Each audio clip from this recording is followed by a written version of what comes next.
Assalamualaikum warahmatullahi wabarakatuh.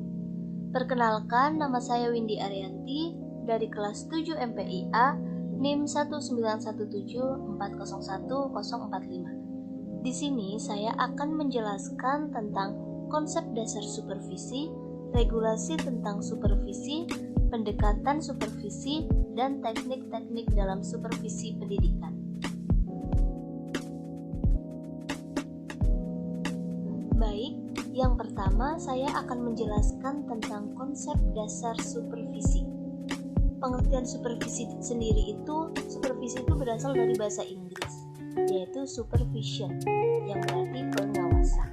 Supervisi adalah pengawasan yang dilakukan oleh pimpinan yang posisinya berada di atas. Sedangkan supervisi pendidikan adalah pelayanan yang disediakan oleh pimpinan sekolah untuk membantu para guru agar menjadi guru profesional, cakap, dan terampil sesuai dengan perkembangan ilmu dan teknologi. Lalu ada ruang lingkup supervisi pendidikan. Ruang lingkup supervisi pendidikan ada 7. Yang pertama, supervisi bidang kurikulum. Kurikulum merupakan hal yang harus diantisipasi dan dipahami oleh berbagai pihak karena kurikulum itu sebagai rancangan pembelajaran yang memiliki kedudukan yang sangat strategis yang menentukan keberhasilan pembelajaran secara keseluruhan, baik proses maupun hasil. Yang kedua, supervisi bidang kesiswaan. Supervisi bidang kesiswaan bertujuan untuk mengatur berbagai kegiatan dalam bidang kesiswaan agar kegiatan pembelajaran di sekolah berjalan dengan lancar, tertib, serta mencapai tujuan pendidikan sekolah. Yang ketiga, ada supervisi bidang kepegawaian. Tujuan supervisi bidang kepegawaian berbeda dengan sumber daya manusia pada konteks bisnis.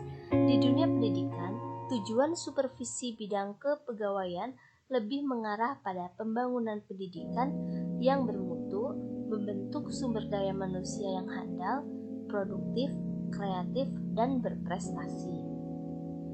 Yang keempat, ada supervisi bidang sarana dan prasarana atau sarpras. Sarana dan prasarana seperti ruang gedung yang representatif, laboratorium, lapangan olahraga, taman bunga, dan lainnya membuat suasana belajar yang menyenangkan, sejuk, damai, dan penuh semangat. Yang kelima, ada supervisi bidang keuangan. Dalam bidang beruangan ini atau pendanaan ini merupakan aktivitas utama yang harus dilakukan oleh mereka yang bertanggung jawab dalam bidang perolehan pendapatan, pemanfaatan, dan pertanggungjawaban dana. Yang keenam, ada supervisi bidang humas. Supervisi dalam bidang humas dibutuhkan agar komunikasi antara sekolah dan masyarakat berjalan dengan lancar. Dan yang terakhir, ada supervisi bidang ketatausahaan. Ketatausahaan menjadi salah satu faktor penting dalam pendidikan.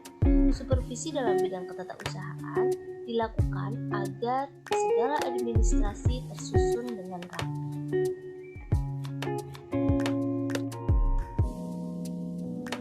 Oke, saya lanjutkan ya. Yang selanjutnya itu ada tujuan supervisi pendidikan. Tujuan supervisi pendidikan itu membantu guru melihat tujuan pendidikan. Yang kedua, membantu guru dalam membimbing pengalaman pembelajaran. Yang ketiga, membantu guru dalam penggunaan sumber belajar. Yang keempat, membantu guru dalam penggunaan metode pembelajaran. Yang kelima, membantu dalam penilaian. Yang keenam, pembinaan profesionalisme guru. Dan yang ketujuh, membantu guru dalam pembagian waktu. Secara umum, tujuan supervisi pendidikan itu adalah untuk memberikan bantuan teknis dan bimbingan kepada guru atau staf sekolah yang lain agar personil tersebut mampu meningkatkan kualitas kinerjanya, terutama dalam melaksanakan tugas, yaitu melaksanakan proses pembelajaran. Baik, Setelah kita memahami tentang konsep dasar supervisi, kita akan membahas regulasi supervisi pendidikan. Kompetensi pengawas supervisi pendidikan berdasarkan Permendiknas nomor 13 tahun 2007 meliputi tugas merencanakan program supervisi akademik dalam rangka profesionalitas guru, melaksanakan supervisi akademik terhadap guru dengan menggunakan pendekatan dan teknik supervisi yang tepat, serta menindaklanjuti supervisi akademik terhadap guru dalam rangka meningkatkan profesionalisme guru. Supervisi pembelajaran merupakan kegiatan pembinaan, pemantauan, penilaian, serta pembimbingan, pendampingan dan pelatihan profesionalitas pembelajaran, baik pada aspek kompetensi maupun pelaksanaan tugas pokok pembelajaran pada tahap perencanaan, pelaksanaan, penilaian atau evaluasi proses pembelajaran. Supervisi pembelajaran diarahkan untuk memastikan, mengendalikan, dan memperbaiki mutu pembelajaran. Setelah itu, ada manajemen supervisi dalam pendidikan. Seperti manajemen pada umumnya, yaitu ada perencanaan, pengorganisasian, pergerakan, evaluasi, dan pengawasan. Perencanaan dapat difahami sebagai penentu suatu tindakan untuk mencapai suatu tujuan yang diinginkan. Pengorganisasian yaitu merupakan proses yang menyangkut bagaimana strategi dan teknik yang telah dirumuskan dalam perencanaan dalam sebuah organisasi yang tepat dan tangguh, sistem dan organisasi yang kondusif, dan dapat memastikan bahwa semua pihak dalam organisasi dapat bergerak secara efektif dan efisien guna pencapaian tujuan untuk mengatur dan menghubungkan sumber belajar sehingga dapat mewujudkan tujuan belajar dengan cara yang lebih efektif dan menyenangkan. Yang ketiga ada pergerakan. Fungsi penggerak dalam suatu organisasi adalah usaha atau tindakan dari pimpinan dalam rangka menimbulkan kemauan dan membuat bawahan tahu pekerjaannya, sehingga dengan sadar menjalankan tugasnya sesuai dengan rencana yang telah ditetapkan sebelumnya. Ada mengevaluasi atau evaluasi. Mengevaluasi dalam pembelajaran dapat dijadikan motivator dan memulasikan guru dan peserta didik sehingga dapat mewujudkan tujuan prestasi belajar yang baik. Yang terakhir ada pengawasan. Pengawasan merupakan fungsi atau tugas dari pimpinan untuk melihat sejauh mana program atau rencana yang telah dilaksanakan dan mengambil sikap tugas dalam pelaksanaan program selanjutnya.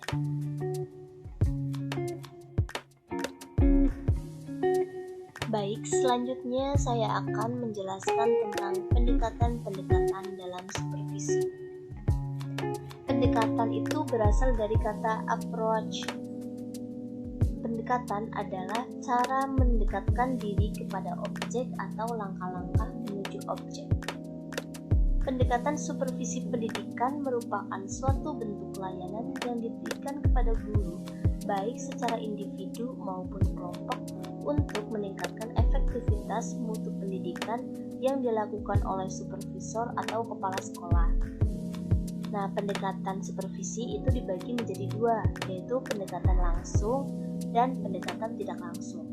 Pendekatan langsung dapat disebut dengan pendekatan tatap muka. Sedangkan pendekatan tidak langsung adalah pendekatan yang menggunakan perantara seperti melalui surat menyurat, media massa, media elektronik, radio, kaset, internet, dan yang sejenisnya.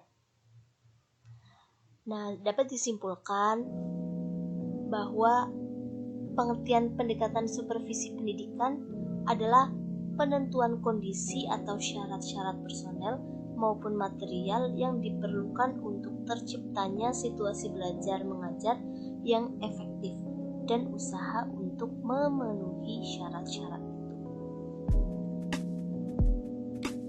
Ada jenis-jenis pendekatan supervisi pendidikan. Yang pertama, ada pendekatan supervisi ilmiah.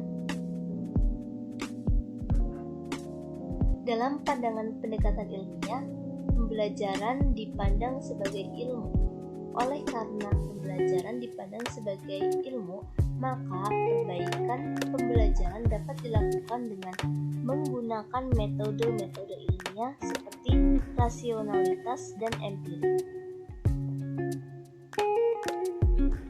Kelebihan dari pendekatan ilmiah ini adalah hasil penelitian tentang pembelajaran dipandang sebagai hal yang sangat penting berdasarkan temuan penelitian, baik yang dilakukan secara mandiri atau oleh penelitian lain. Dapat diketahui mana pembelajaran yang efektif dan mana pembelajaran yang tidak efektif. Adapun kelemahannya, karena pendekatan ini menitik beratkan pada penelitian, maka dari itu pendekatan ini membutuhkan biaya yang cukup mahal. Penggunaan waktu untuk mendapat hasil penelitian juga cukup memakan waktu lama. Yang kedua, ada pendekatan supervisi artistik.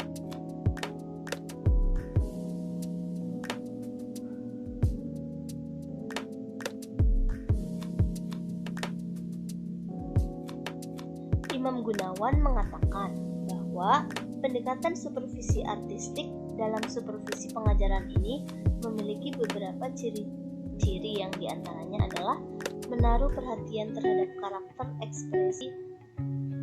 ekspresif tentang peristiwa pembelajaran yang terjadi. Yang kedua, memerlukan ahli seni dalam pendidikan yang dapat melihat sesuatu yang halus, lembut, dan untuk menjangkau perlu dengan rasa dalam pembelajaran. Yang ketiga, mengapresiasi setiap kontribusi unik pada guru yang disupervisi terhadap pengembangan siswa. Yang ketiga, ada pendekatan supervisi kompetensi.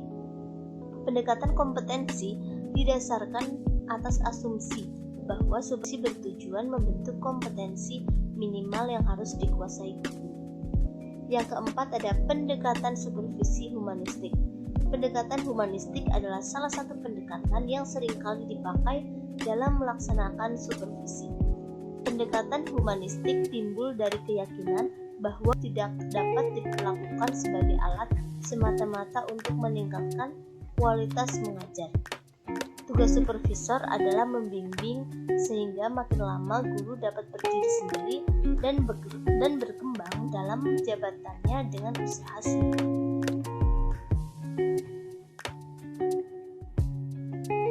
Oke, selanjutnya teknik pendekatan supervisi pendidikan. Macam-macamnya atau jenis-jenisnya ya. Yang pertama ada teknik pendekatan ilmiah yang di dalamnya ada perencanaan. Perencanaan ini dilaksanakan dengan menyusun perencanaan yang matang untuk memastikan setiap proses yang akan dilaksanakan dapat mengatasi permasalahan yang ada. Yang kedua ada tahap pelaksanaan. Pada siklus ini, guru menerapkan supervisi akademik model ilmiah dengan mendekatkan kolaboratif dengan teknik observasi kelas secara sistematik, yaitu dilakukan secara teratur atau berurutan melalui tahap perencanaan, pelaksanaan, penilaian, dan penyempurnaan. Yang ketiga ada tahap pengamatan. Pengamatan dilakukan bukan hanya pada produk akhir hasil RPP, tetapi keseluruhan mulai dari penyusunan RPP sampai praktik melaksanakan RPP yang dilakukan guru di kelas. Yang keempat ada tahap refleksi. Pada tahap ini, peneliti melakukan pertemuan balikan dengan guru, membahas bersama hal yang sudah baik dan memberitahukan yang masih perlu diperbaiki. Yang kedua itu ada teknik pendekatan analitik. Yang ketiga ada teknik pendekatan kompetensi. Teknik supervisi yang menggunakan pendekatan kompetensi adalah macam-macamnya itu sebagai berikut. Menetapkan kriteria unjuk kerja yang dikendali.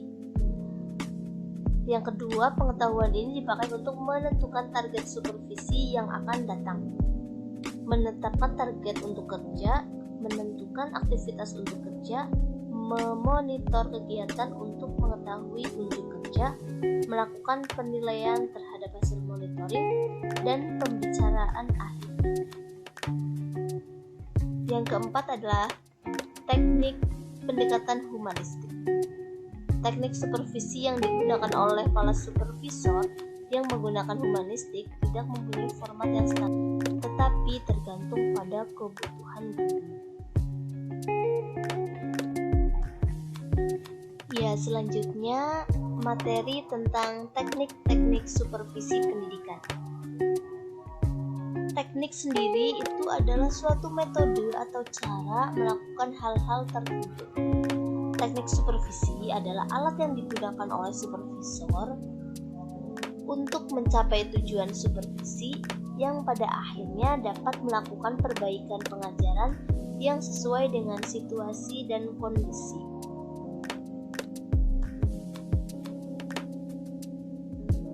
Teknik supervisi yang dipandang bermanfaat untuk merangsang dan mengarahkan perhatian guru-guru terhadap kurikulum dan pengajaran.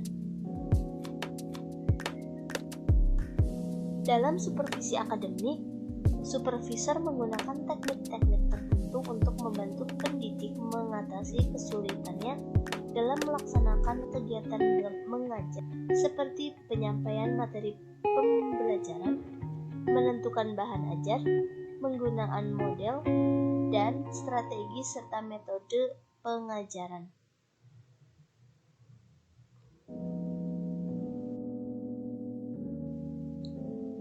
Nah, ini ada teknik-tekniknya dalam supervisi pendidikan.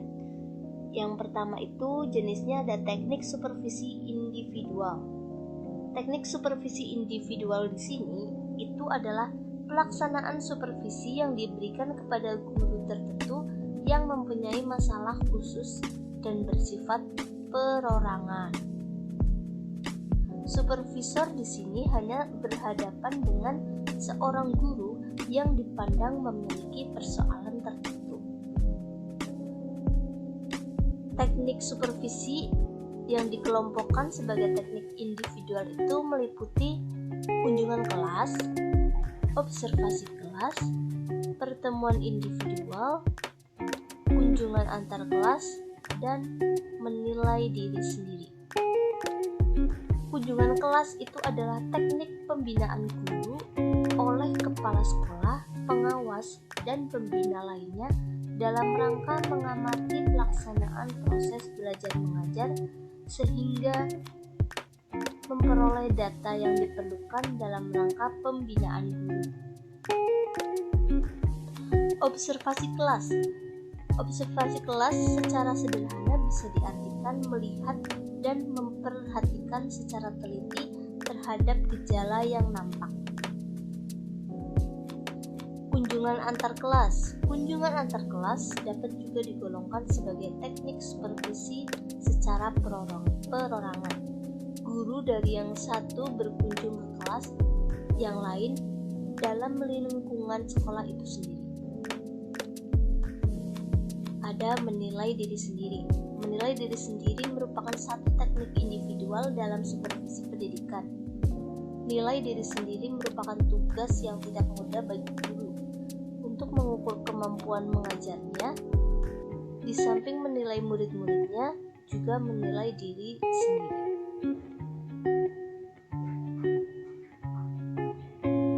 Yang selanjutnya ada teknik supervisi kelompok. Yang pertama itu mengadakan pertemuan atau rapat. Fungsi komunikasi manajemen sekolah dapat terlaksana dengan baik hanya apabila masing-masing warga sekolah mempunyai hak yang sama untuk mengemukakan pendapat. Yang kedua, mengadakan diskusi kelompok. Diskusi adalah pertukaran pendapat tentang suatu masalah untuk dipecahkan bersama. Yang ketiga, yaitu mengadakan penataran untuk meningkatkan kemampuan guru dan staf sekolah adalah penataran. Dalam klasifikasi pendidikan, penataran dapat dikategorikan sebagai in-service training, yang merupakan pendidikan sebelum yang bersangkutan diangkat jadi pegawai resmi. Yang keempat ada seminar. Seminar adalah bentuk belajar mengajar berkelompok di mana sejumlah kecil orang mengandalkan pendalaman atau penyidikan tersendiri bersama-sama terhadap berbagai masalah dengan dibimbing secara cermat oleh seorang atau lebih pengajar pada waktu tertentu.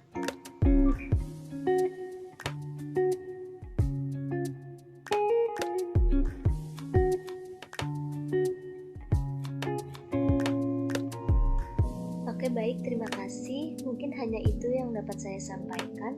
Mohon maaf bila ada kekurangan dalam penjelasan materi ini. Semoga materi yang saya sampaikan dapat dipahami dan bermanfaat bagi teman-teman semua. Wabillahi taufiq wal hidayah. Wassalamualaikum warahmatullahi wabarakatuh.